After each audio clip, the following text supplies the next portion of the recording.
Great. Good morning, everyone. If you want to start putting your name and your organization in the chat, that would be great so we know who's here today. We'll give everyone a couple minutes to do that. Welcome, yeah.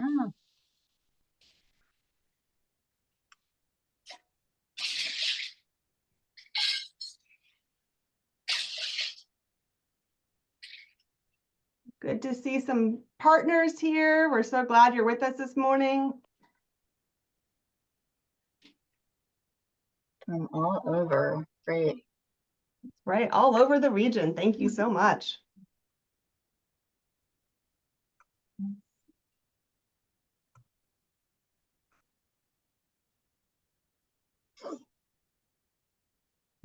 Thank you. We've got a really good crowd. It looks like we've got state agencies, we've got planning district commissions. All of our local governments are here. So thank you guys so much for your support.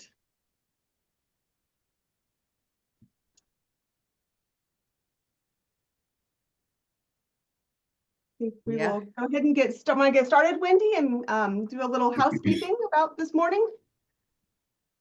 Yes, please go forward. Welcome, everybody. It's great to see all our partners and friends and board members. Looking good, and we are just about to start the program. We look forward to everybody participating. Please provide information as you have it or questions. And I think we've got where people are coming on, but we'll go ahead and get started in the interest of time. Welcome, I'm Wendy Austin, Executive Director of FOLAR, Friends of the Lower Appomattox River, I think everybody knows. Welcome to our 7th annual 2025 State of the Trail. Can you believe it? 7 years we've been working on this. Thank you for joining us. We're thrilled to have you here with us as we continue our work to create the 25-mile-long pedestrian bicycle trail along the beautiful Appomattox River Blueway Greenway corridor, a space that's accessible, welcoming, and enriching for all. Thank you for being here. We said, please put your name and organization in the chat as you're coming in. Thank you. Anything else I should say in the introductions here, Heather? Any housekeeping that I've missed? I would just say, we would love to have you ask questions during the presentation in the chat. And if you want to talk, just raise your hand and Sid or Jackie will let you in.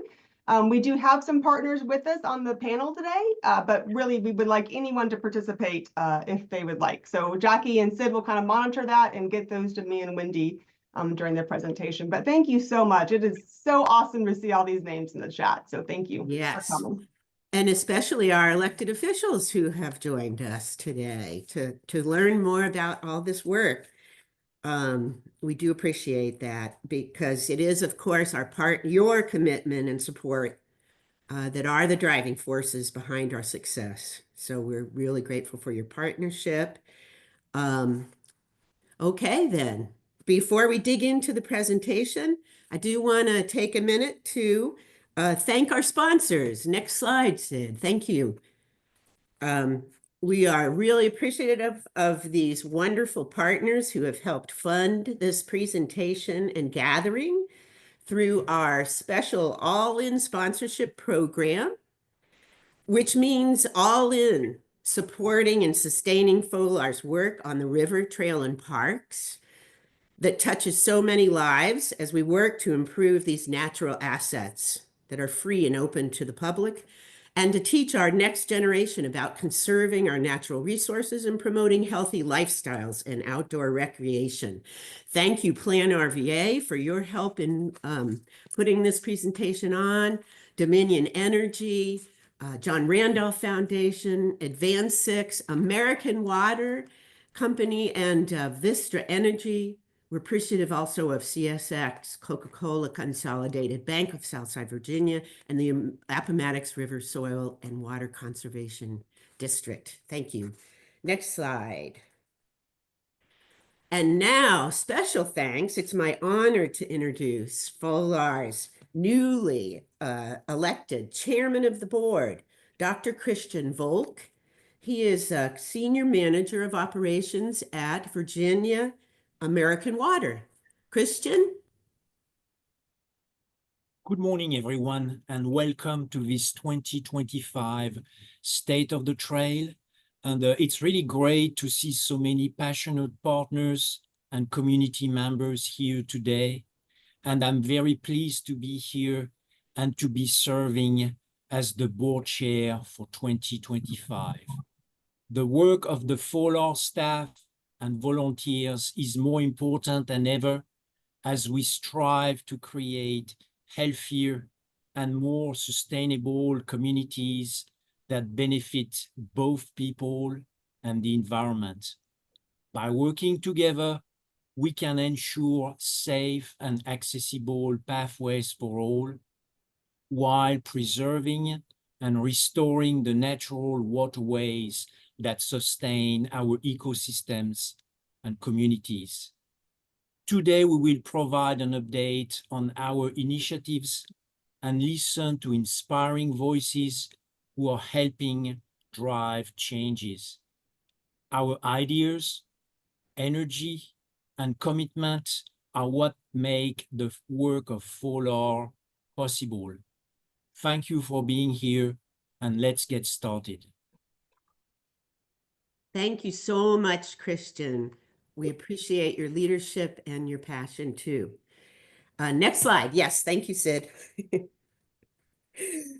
And of course, it all would not happen with our amazing team. I'm here with them today. You see them, Heather Barrar, FOLAR's Regional Trails Director, Jackie Very, our Communications and Marketing Manager, and Elise Neuscheller, our Environmental Stewardship Coordinator. You'll hear more in a few minutes about the work that they are doing to improve the Appomattox River Blueway Greenway. Next slide. We also have many of our FOLAR board members here today, along with Christian. They help lead the effort we'll be reporting on, and we are deeply appreciative of their service and commitment. They're listed along the right of the slide. And here in our 25th year, we're very strong in large part due to these great volunteers, leaders, which includes appointed representatives from each of the 6 jurisdictions that we serve. And those jurisdictions you see listed on the left in the map of our service region. So thank you to our board of directors as well. Next slide. A little question for everyone. Alrighty, everybody. So to kick things off and get everybody a little more engaged, we have a fun question for everybody. So we're interested to know what your favorite spot or location along the Appomattox River Trail is. And I know it's hard to pick just one, but if you can place that answer after maybe a bit of thought in the chat, that would be great. I'd love to compare. I see some coming in. Yep. Heather can't pick naturally. No bias there. Hopewell Riverwalk as pictured. Perfect. Thank you all. No, it's great to see. My personal favorite, I know, is the John J. Radcliffe Conservation Area. You know, if you know, you know. It's a great scenic and beautiful spot to walk and enjoy. Yep, Stuart agrees. Love that. Awesome. Great. Yeah, good deal. And we have some of those wonderful places pictured behind us. Yes, indeed. You might see some familiar spots. Awesome. Well, thank you all. This is great, and great to see the wide range of what people are interested in, and that sort of tells us too what you do and the activities that you most enjoy. So thank you so much for your participation. And we will kick back to Wendy to continue. Sure. And keep those sites coming. Keep your favorite Yes, sites will coming. do. We'll tally them up. Well, boy, that list of special places just confirms that we are very fortunate to have a river of such extraordinary beauty connecting us and our communities to each other. We'll go through now some of the very briefly, some of our work from last year and accomplishments before we head into the actual state of the trail, which Heather will present. So let me just start, but with, again, you know, our commitment is to making this welcoming environment along the Appomattox River. A great example of this is our project with Prince George County to improve the entrance to the Appomattox River Regional Park in Prince George. We're very excited about that project, working with them. Heather will give you a little bit more information about that. Also last year, one of our biggest exciting news was that we moved into our amazing new home in Old Town Petersburg, just a block up from the river, giving us limitless opportunities to host more hands-on workshops, events, and to promote the outdoors and outdoor activities. In it's a 6,000 square foot space, plenty of room for us and anyone else who would like to hold a convening there, meeting, program where it's available for that. So we're very excited. We've had a great year building and improving that location for our home. Next slide. And of course, the foundation of our work is conservation of our Blueway Greenway. And that demand is great. And we have been very busy. You can see by the list here, the dense list of achieving permanent protection of land, identifying scenic assets and their value along the river, making riparian shoreline improvements, and enabling participatory science. We installed new chronologue sites along the river where anyone can come and be part of the science of our work to improve the river. So next slide. And we're continuing to make progress in our efforts to support a healthier, more sustainable community that benefits both the people and environment, as Christian said. This year, we've had new and returning activities. New was our first ever Writing the Land Virginia, featuring inspiring poetry and art about the Appomattox River.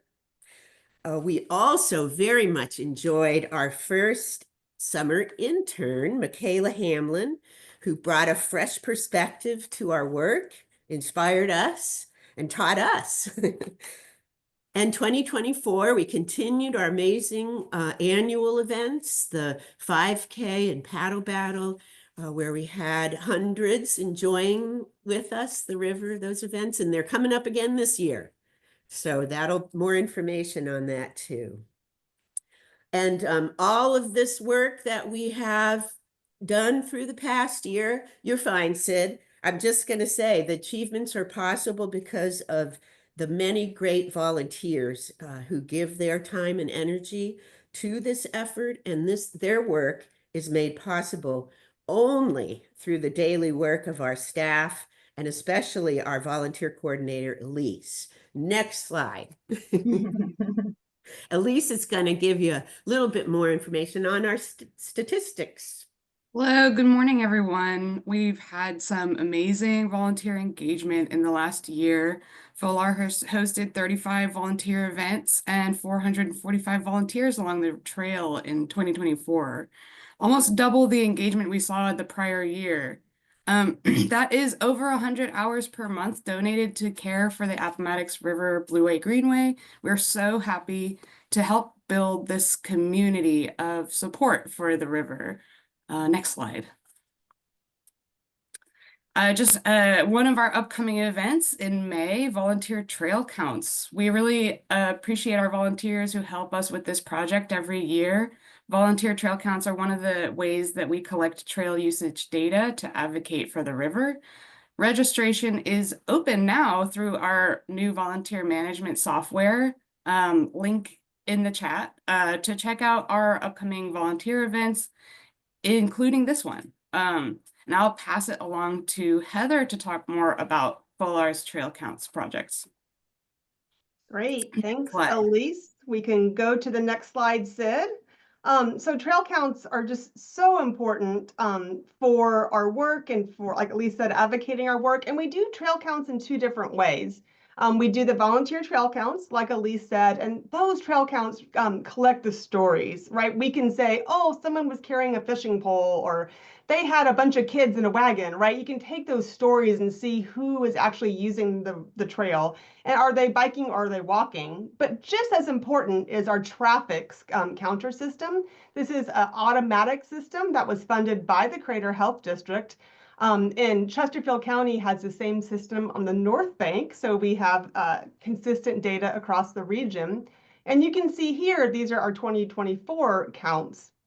The traffic is really just about the same as last year, which is great. You know, we saw that bump during the pandemic. Everyone did across the world, right? Our trails and parks saw record use, and we had that. And now we're really, you know, kind of holding steady, which is great. And what this data also shows us is the parks and trails that have the most improvements, that have the restrooms and the good parking and the good signage, they get the most use. So that really helps us improve our new parks. And then we have data as we make improvements, like this year you'll hear at Appomattox River Regional Park, we hope we'll see those numbers go up. And once again, just reinforce that that investment is getting more people out in the outdoors. Next slide, Sid. Now, I do want to just pause and say a big thank you to our volunteers and board members who started the traffic counter system. That's Paul and Craig and Mike Golden are all on this slide in a picture, and they helped us install the counters, figure out where they were going to go. And then Paul and Craig went every month for the last 5 years and collected that data, manage the online system. And we really could not have done that without them. So just a huge thank you and applause to Paul and Craig. And then a thank you to the Tri-Cities MPO, the Metropolitan Planning Organization, our transportation agency. You'll hear from them later, but they are coming to us as a partner to continue the counter program. And I know we're going to expand it with them. And we are just really excited about that new partnership. So new data, hopefully next year, and more reporting on that. Before we get to the state of the trail, we're going to hand it back to Jackie for you to give us some more information on the river. All right, back at it again.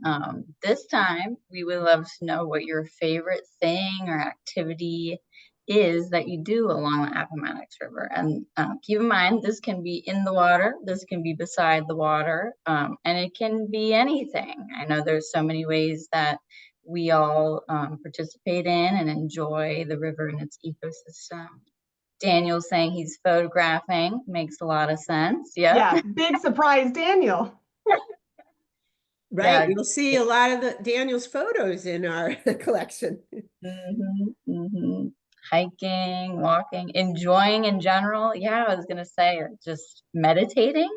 That's a great activity to do. Just spending time outdoors.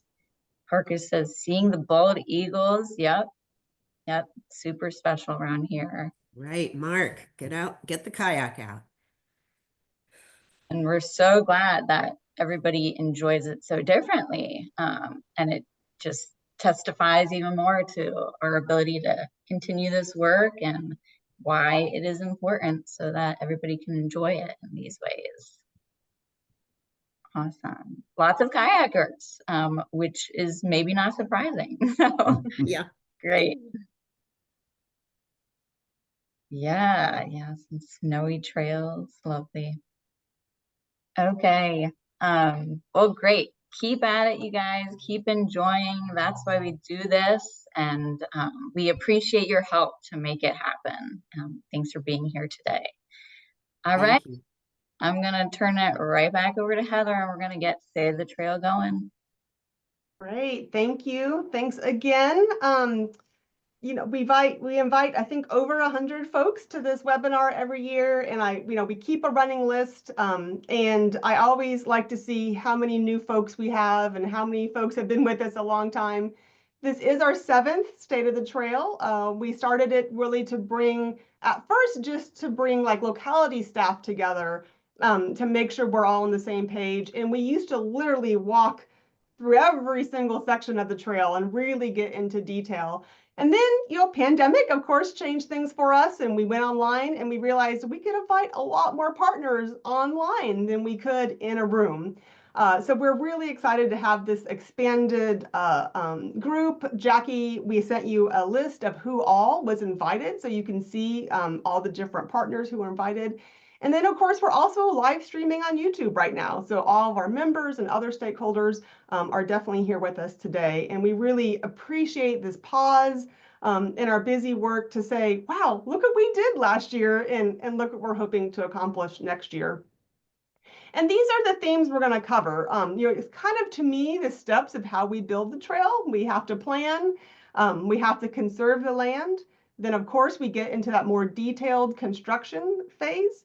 And then overarching all that is the funding of how we get there and how we manage our natural resources. So that's what we're going to cover today. Next slide, Sid. And of course, the foundation to all of this work is the Appomattox River Trail Master Plan. FOLAR took the lead as the backbone organization in 2017 with funding from the Cameron Foundation to create this master plan with the region. And of course, the region's been talking about this since the 70s, honestly. We've had lots of planning efforts over the years. You'll see the importance of the river in all of our planning documents, but this was really the first time we came together, worked with the localities, worked with the citizens, and really have this master plan that shows where the alignment should be in the future of the trail. At the same time, we did a sign master plan. Because again, we have 6 localities the trail is going to pass through, but we want to have a seamless experience as you're going along the trail system. And that's what the signage system is all about, having a seamless feeling for the public. Next slide, Sid. You will see how we're starting to implement that sign system. And it's really fun. When we designed it, we said, well, we need that Appomattox River Trail symbol. That's what's going to carry you through the jurisdictions. But how can we reflect our communities that we're passing through? And so each sign, as it passes through a community, has a new community symbol developed by that community. Has a unique color, has a unique symbol, and you can see the ones here that we've worked on. So we make these symbols as we start working in that new community. Pocahontas Island is a great example where we actually went literally door to door and spoke to all the residents on the island and said, what do you feel about Pocahontas Island and living here? And they said, we are so proud of freedom and our connection to the Underground Railroad. And so we worked with the designer to really try to have that bald eagle, as Parker said. We see them there, and that's a symbol of freedom. So we really are working with the community, and we're so excited to roll out these symbols. So you'll see more of these coming along as the years go and as we get to more spots. So the next slide really lays out how we did the master plan. So the master plan was in these segments, segment A, segment B, going from west to east. And that's how the master plan, if you looked at the master plan document online, I think Jackie's going to put a link in the chat, you'll see the master plan described in these ways. And so this is really how we keep up with progress, is by section, how are we implementing the master plan? And the next slide, you'll see another map, and it's a little hard to see, so we'll send you a link for that. And this is really our funding and development map. And this shows us what has been completed, that's in black. What has been funded but not constructed yet, that's in green. What's partially funded, that's in purple. And then the orange is what we need to get funding for. So that kind of gives you a sense of where we are in the process. and how we're working through that with each of the localities. So on the next slide, we really get into that first theme that I talked about, and that was planning, right? So we have a master plan, and that lays out the framework, but we have to do more detailed planning to get to actual trail on the ground or new parks on the ground. So every slide we'll kind of talk about last year, what we accomplished, and then this coming year, what we hope to accomplish. And so we did complete construction plans at the Appomattox River Regional Park in Prince George, and I'm going to talk about those a little bit later. And then FOLAR is really proud to participate in local and regional plans. So we are working with Prince George on their comprehensive plan update. We are working with Hopewell to help get construction plans for Riverwalk Phase 3. But I have Zachary Mamunai, the new Assistant Director of Transportation and GIS with our Tri-Cities MPO on. And Zach is going to give you a quick update on the Tri-Cities Multimodal Mobility Plan, something that FOLAR is working on. So Zach, I'll hand it to you. Thank you. Good morning again. I'm Zachary Mumuni. I go by Zach, the new Assistant Director of Transportation for the MPO. We truly appreciate the opportunity to be a partner in the regional overall transportation planning efforts, and we look forward to continuing this collaborative support in the future. The Regional Multimodal Mobility Plan has a good purpose that connects directly to the ART efforts that you guys are making. The focus of the plan is to make the transportation system, more interconnected between bicycle, pedestrians, and other modes, and also identifying a continuous, system that interconnects these population and employment centers, and finally identify, define activity centers and placemaking corridors that we want to target ART and other transportation planning efforts. So the direct connection that I see between ART and our multimodal plan is that the ART plays a very, very critical role in the multimodal plan by making, creating a foundational corridor, I will say, that connects communities and promote active transportation and enhance accessibility to key destinations. In addition to that, it will provide a safe, comfortable, and scenic route for pedestrians, cyclists, and micro-mobility users. We know now this is upsurging, and bridging the gap between transit systems and transportation hubs and activity centers. And finally, the trails will support equitable, sustainable, and low-stress transportation options by encouraging healthier lifestyles and reducing reliance on single occupancy vehicles, which is a key priority for transportation agencies. So this is basically what I see as the connection between your efforts and our plan, and hopefully we can continue this synergistic relationship in the future. As far as timelines are concerned, I think we are almost done with the report. We have scheduled it for our policy committee to approve it in April. So be looking forward to the final plan. Thank you very much. Thank you so much, Zach. You did such a great job, really tying all the pieces together, right? This is active transportation, this is recreation, this is health and wellness. And so it really is really great to be part of the plan, and we're happy to see the Riverwalk on the cover. That's great. So thank you so much for giving us all an update. And I know we've had some people on the meeting were part of the public input, and that has just been so important to have local voices during part of that process. So thank you to everyone who's been a part of it. And these are all, these regional plans and local plans are so important for all of us to get involved in and make sure our voice is heard, and that we love the Appomattox River, and we really want to see it protected and more access during this planning process. So that is something that we do, share on social media and our newsletters when there are partner opportunities. We really do share them. So if you have any, please send them to us, and we will make sure we get them to our membership too. because we know how important planning is to this entire process. So let's go to the next slide and talk a little bit about land conservation. Near and dear to my heart, I love this photo. This is the falls of the Appomattox River. And this last year, there were 42 new acres along the river that are either now in public ownership or protected, which is amazing. Some of those were in Petersburg. Petersburg now owns the 27 acres that are around the historic Harville Dam site, which is just an amazing acquisition. And then we worked with some partners this year to expand some more access and ownership in Chesterfield County and Petersburg. So I'm going to hand it over to some more partners. We're inviting partners this year to participate, which is fun. So I'm going to hand it over to Stuart Connick, the Assistant Director of Construction and Design with Chesterfield County, and Parker Agelasto, the Executive Director of Capital Region Land Conservancy.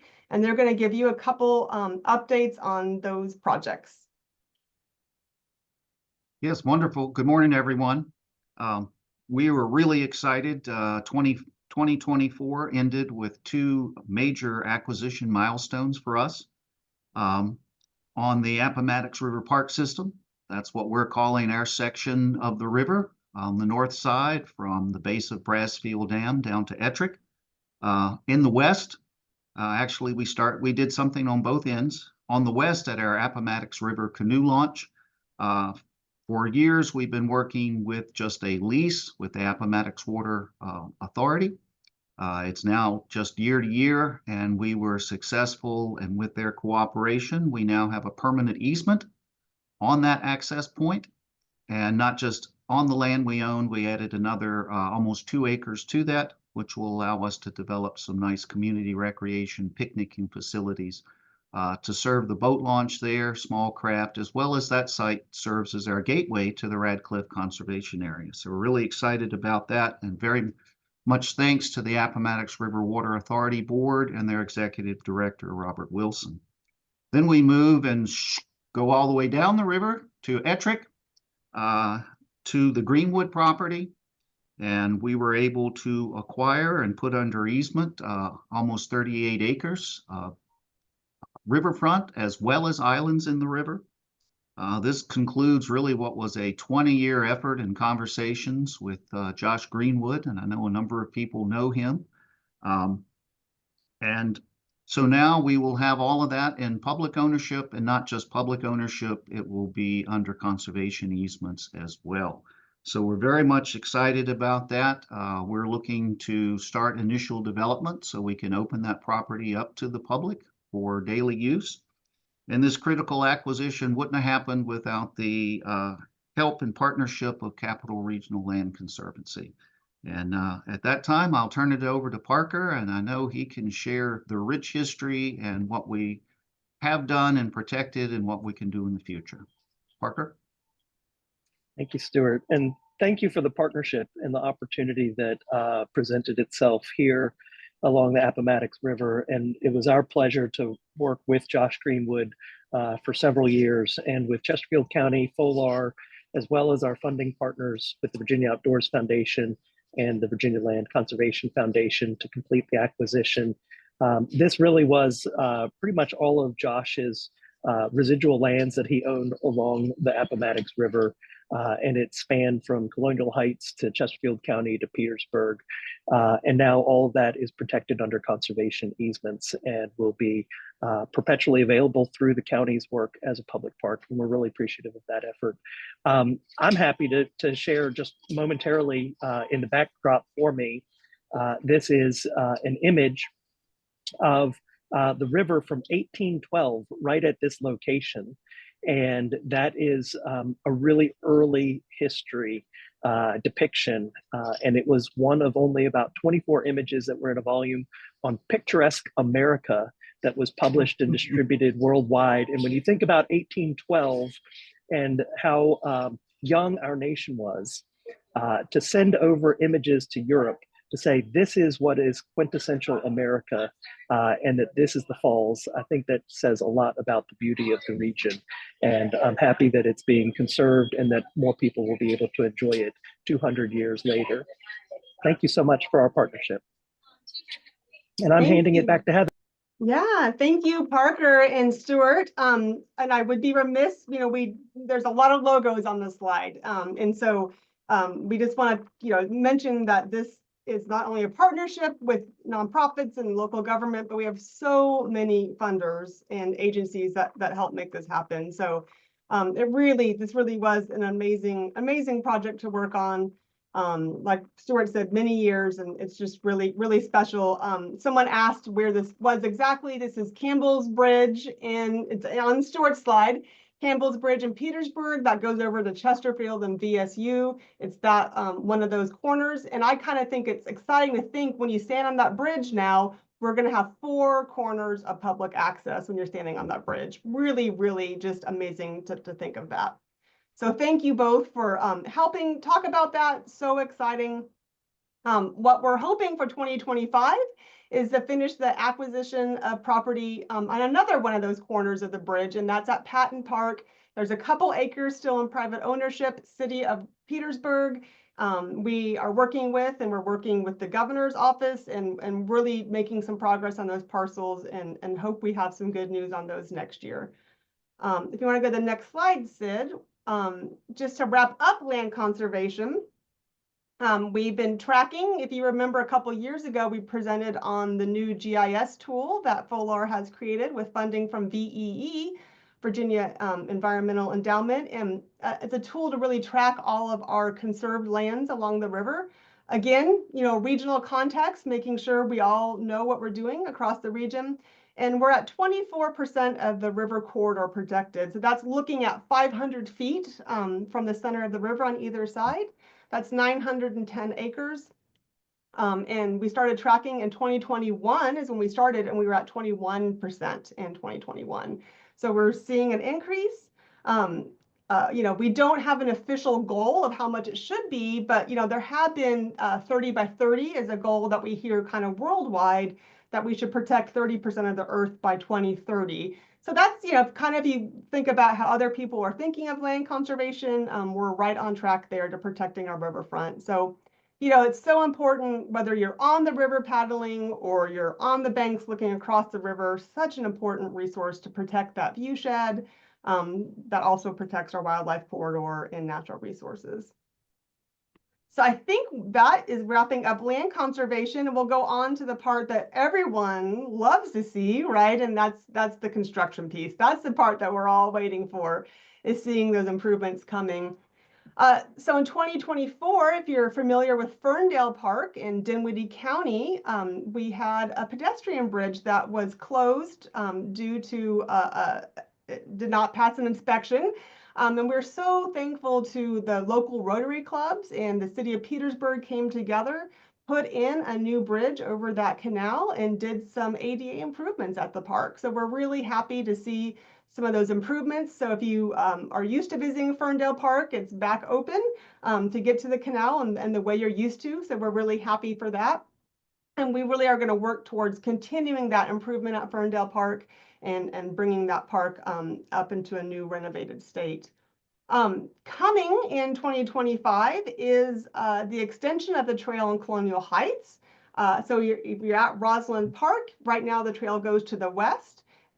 City of Colonial Heights is expanding that trail to the east. And that project is out for bid, and that should be kicking off this year. So I'm sure we'll be announcing a ribbon cutting when that section opens, and just more trail length for you on the North Bank in Colonial Heights. And then, of course, we've talked a little bit about, I'm going to go into some more details on the improvements coming at Appomattox River Regional Park. If you want to go to the next slide, Sid. If you're familiar with this park, it's a beautiful, beautiful park along the river, but as you drive in, it feels a little funny because you're driving by a jail, and you might not know you're actually going to a park. So we've been talking with partners about making this park more welcoming, more inclusive, just knowing that you're on the right path. As we see, the parks that have the better signage and the better infrastructure have the most use, right? So we're making these improvements to drive more use to this great park. And this has been funded by the American Water Foundation, by the Crater Health District, and by Prince George County. And we, like I mentioned, have construction plans completed. We will be working with a contractor to make these improvements this year. And those improvements include new signage, and there's a picture of a new kiosk that will be installed with a new map of the park. The other sign is a new mindful walk sign that will be including. So there'll be a new loop on the trail that has these mindful signs that FOLAR developed with Prince George County, and Lamb Center for the Arts gave some great help to us. And so we're really excited to have this first trail experience for park users to go out and maybe refresh and get and slow down and really think about their walk in a different way at the park. We also will be doing a new ADA loop, new benches, new picnic tables. So this little parking area will become a destination unto itself, and it will be totally accessible, which is something we don't have a lot of at our parks right now. And then finally, we'll be doing a reforestation project with the Department of Forestry, as well as installing native learning gardens with Elise and our volunteers. So a small footprint, but we think it's going to have a really big impact on the community. And again, we'll be announcing that project when it kicks off, but that's going to be happening this year. And just thank you to Prince George and our partners. It's really been a great project, and we're excited to see that number of users go up at this park. We really think this will have a big impact. If we go to the next slide, we will talk a little more about funding. So we don't talk about all of our funding, certainly, but we talk about the big ones that are coming through. So this last year, we were excited that the city of Petersburg was selected for the Outdoor Recreation Legacy Project, known as ORLP funding. And this is a nationwide competition, and this would be the third project in the state of Virginia to be selected. So we're so proud of Petersburg for this application. We are still in the due diligence phase, and we'll be awarded that next year. That's $3.4 million going towards Patton Park to make improvements, and that will be the intersection of the Fall Line Trail that we'll talk about next. So we're really excited that City of Petersburg was selected, and we are working towards that award. Really excited about that coming. And then I wanted to mention in 2025, we'll be working with our partners on the other end of the trail in Prince George County, connecting Prince George and Hopewell. We have a great partnership I mentioned in your handout that you got called Karma. And it is our Central Virginia Military Alliance. And it's a great new organization bringing the military and partners together. We have Fort Gregg Adams in this footprint, and we are all on board working together. Fort Gregg Adams, National Park Service, City of Hopewell, and Prince George County, really seeing how important that trail alignment is to all of us in different ways and how we can make that trail alignment happen. So we will be applying for some special military funding to hopefully move that project forward this year. Next slide. So I mentioned the Fall Line. I think everyone knows about the Fall Line coming from Ashland to Petersburg, or from Petersburg to Ashland, as we say down here. But we are excited that we have VDOT on the call. Scott Fisher, the Richmond District Mega Projects Engineer, is here, and he is going to tell us about the projects down at this end of the 42 miles. That we do have a 10-mile section going to Chester that is out for bid. So Scott, if you want to give us some updates on how that's going and a timeline, we'd love to hear from you.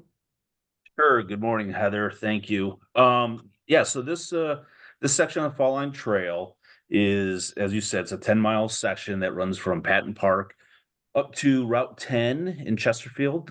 It ties into the Chester Linear Park. We are currently in active procurement, so I can't talk too much about that, but we have shortlisted 3 design build firms. We've held 2 separate proprietary meetings with all the firms. Those meetings give them a chance to propose their alternative technical concepts to the department to see if we would approve of those. Technical proposals are due March 11th. At that point, we'll go into sequestering and we will review and score their proposals, and that'll be in April. Price proposals are due April 8th. So with that said, we're looking at an award date of May 20th of this year. And the project will have a fixed completion date of October 2028. I know you hear 2028 sounds so far away. I can assure you, you snap your fingers and we'll be there. So yeah, we're really excited. We've got 3 excellent firms that have put in for this. So we know we're going to get top quality. I assume everyone on this call knows of the Fall Line Trail, but just to kind of talk about this area where we're tying into the ART, the trailhead is going to be right here in Patton Park and you can look at the little map there on the bottom of the green alignment. So trail users are going to be met with this absolutely stunning single span steel truss bridge going over the Appomattox. We won't have any piers in the water. So I'm really excited to build this, to be honest with you.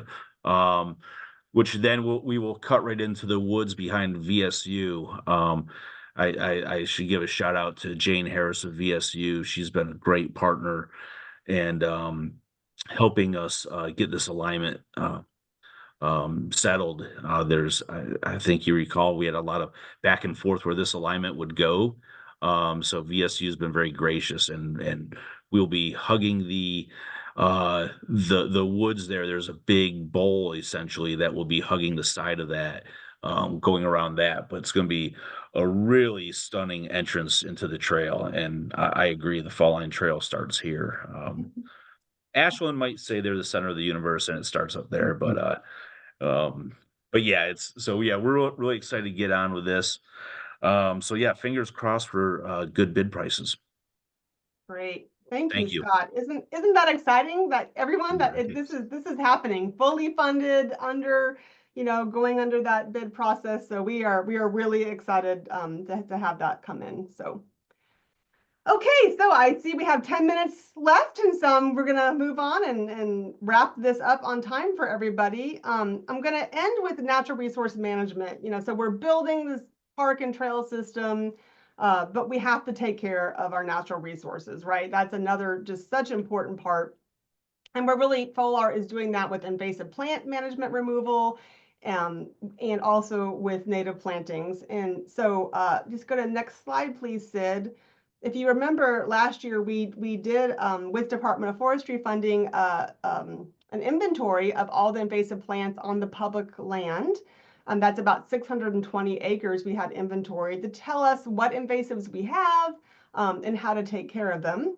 If you go to the next slide, Sid, you'll see what we've been doing since that plan is starting to train local government staff and start working with local government staff to figure out how we can tackle this. And so just this last year, or just this last couple months, Elise and I have been out. It's been great. We've been with all the local governments, public works, stormwater crews, school crews, parks and rec crews, anyone who's out on the ground, and also other great partners like Extension and the Riverside Regional Jail and our soil and water districts. We've all been together learning about invasive plants and how to manage them, and then how we can move that plan forward and implement it. We also are working with some great volunteers and implementing little bits and pieces of this plan. So it's really great work, really led by Elise and our volunteer team.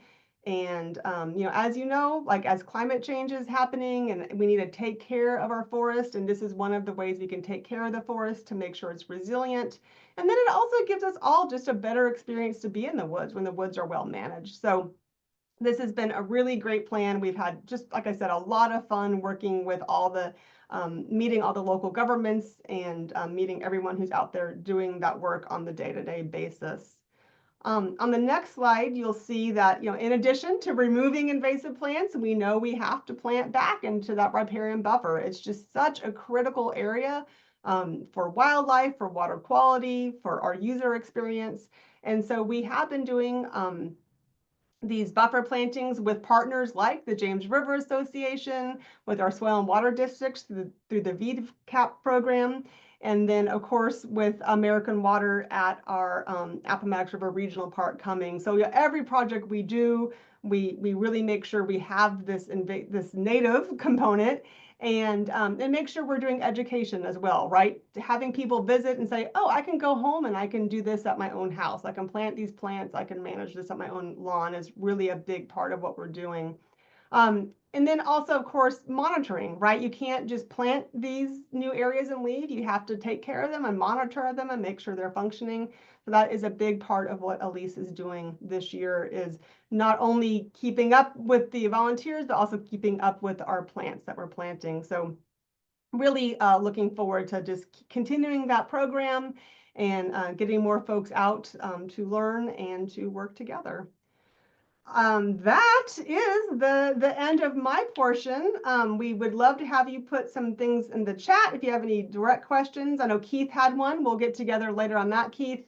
Jackie has one more question for you, and then I am going to wrap up with just what's coming up immediately in the next couple months.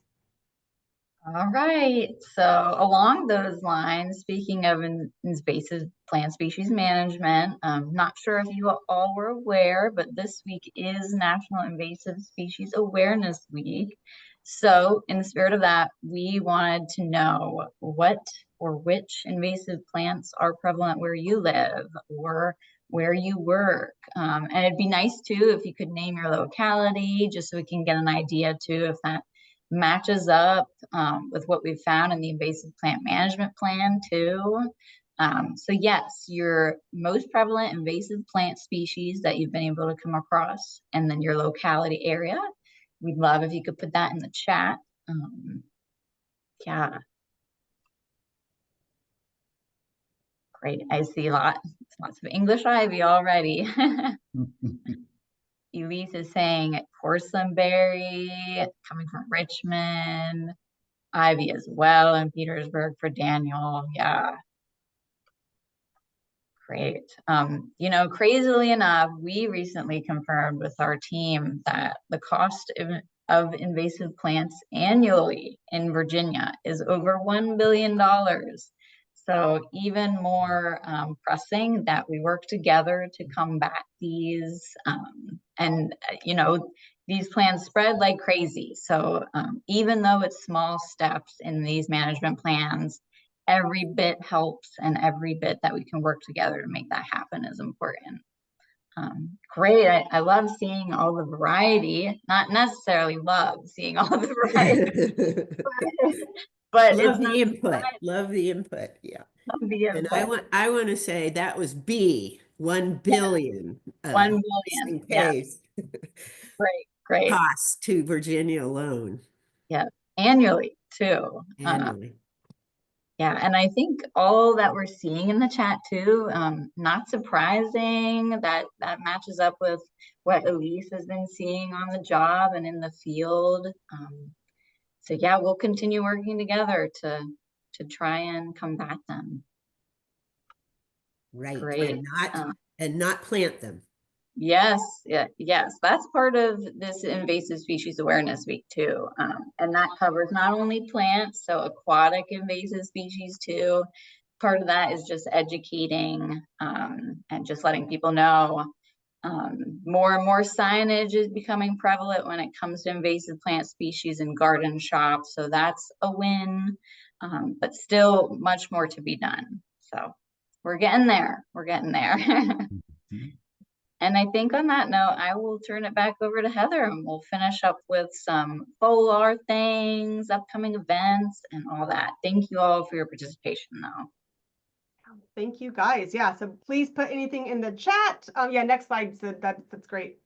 Yeah, we just wanted to invite you to our upcoming events and volunteering opportunities. You know, spring is the time, right, for all of us to get back outside together and enjoy nature.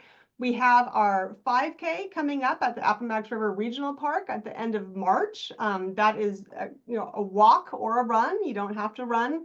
A lot of people come out for that. Great way to see the river and see that park. We have our community service awards on May 1st. And then, of course, you can mark your calendars already for the fall and paddle battle to come out and paddle the Appomattox River. And then, of course, Elise has her Stewardship Saturday events coming up every Saturday, once a month coming up. And then, of course, volunteer trail counts. We've got a lot of partners that come out and help us do volunteer trail counts. So we would appreciate you taking a look at that. And like as Elise said, registration is open for that already. One more thing I want. Oops, sorry, I just want to interject that again, all of these events happen only through our partnerships with our communities and our regional partners and our sponsors. So thank you again to all of you. And if you're interested in joining, feel free to send me any questions you might have about those events. The next slide, Sid. Just quickly, always want to make sure people know that we do have this online map on the website. You can see here, you know, how to access it. It's called Trail Map. We have paper maps too, but this online map you can use, you know, when you're out in the field, it actually will geolocate and show you where you are. So it's just a great resource. This is done, of course, in partnership with the localities. But as you can see, it tells you what's at each park. It shows you the rapids. So if you're paddling, it's a great resource for paddling. And it shows you where the trail is. Next slide, Sid. As Wendy said, we couldn't do it without our partners. And then let's just end on the very last slide. Again, reminding everyone that we want you to save the date for our Community Service Awards coming up at the Appomattox River Center in Petersburg on May 1st. So please mark your calendars for that. Registration will be opening soon. We appreciate you all so much. I mean, this is just so heartening to see so many people joining us this morning. We love gathering this information from the region and sending it back out to each of you. So we hope that you find this worthwhile. We would love for you to tell us if you want anything different for this meeting. We're always learning and growing. But thank you to our partners who came on today. We really appreciate you sharing your voices and your direct experience. Right. Thank you, everyone, so much for being here. And I really want to thank Heather, too, for all her work. This State of the Trail really was her brainchild after our first year putting the master plan together and then getting the segments together. She realized we really have to pull everyone in and make each other aware of where we are along the way, along our progress. As you see here, we are a small team, but we have many multitudes of supporters and partners, and we need every single one. We very much appreciate, as we have said all along, and we all know the rivers are our lifeblood, and riparian land is probably one of the most important lands on Earth. So we want to keep working together to make the Appomattox River Corridor a beautiful and welcoming place for everyone. Thank you. And I think, again, we have a second or two if you have any questions, burning questions. Otherwise, we're happy to follow up with everyone with, as Heather said, any ideas. Yeah, I do have a question coming from the YouTube live stream chat for you, Heather. And this one is just clarifying the Fall Line Trail. They were talking about that single span trail bridge that goes over the river. They were asking about the location of that, like where that will be in relation to the Campbell's Bridge. Scott, would you like to take that? Sure. Yeah, it's just downstream from the Campbell's Bridge. Maybe, oh, dare I say 200 feet? Great. Meaning east of the bridge, in case. Correct. Yep, downstream. Thanks. Great. Thank you.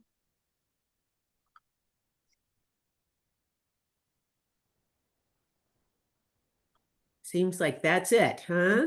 All the kind words in the chat, folks. Yeah, lots of kind words, YouTube live stream. Yep, everybody's excited, and everybody is learning a lot. That's the big takeaway I'm seeing. Question in the chat from Daniel. Yeah, so it looks like Daniel is asking Is there any plans for a cafe on the north side of Campbell's Bridge in that new parcel? Stuart, are you gonna build a cafe? Yeah, Don't know that's in the immediate plans. We just want to get public access, but that's a great idea. Certainly, it's a critical piece of property, not just for its historical value, but as everybody's seen, it's the nexus on the north side for Chesterfield and then the beginning of the Fall Line Trail. So endless possibilities to use that property for the benefit of everybody. right. Or you can stop at a local coffee shop and get your coffee on the way. And we'll give you a picnic table to drink it on. That's great. Yes. Benches, scenic views, and enjoy your coffee.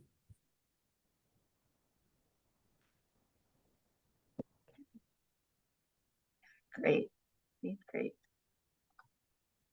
I think that's it. Yeah, I think that's it. Sent the link for our events webpage, so definitely be sure to check that out. And again, save the date for the community service boards on May 1st.